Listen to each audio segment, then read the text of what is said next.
கிடையாது. அவர் சொன்ன வேலையை கரெக்டா செஞ்சாதான் நமக்குள்ள வேறு கிடைக்கும் அப்படின்னு சொல்லிதான் புலம்புதாரு.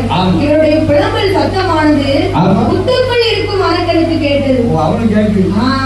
அப்ப பார்த்தா அவருக்கு ஒருவேளை ஆண்டவன் தான் நமக்கு வரத்து கொடுக்க வந்திருப்பாரோ அப்படின்னு சொல்லி அப்படி பெரும் மூச்சு விடுனா புத்து கபாலமாக வெடித்தது.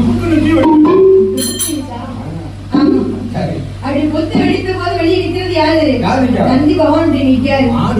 ஏ அப்பா, இப்படி மாடு போல வந்து என் மடித்த வசங்களை தாயடா, காளை போல வந்து நீ என் கடுத்த வசங்களை தாயடா, எருமை மாடு மண் மாதிரி வந்திருக்கிய என் தவிர்த்து நீ கிடைக்கலாமா?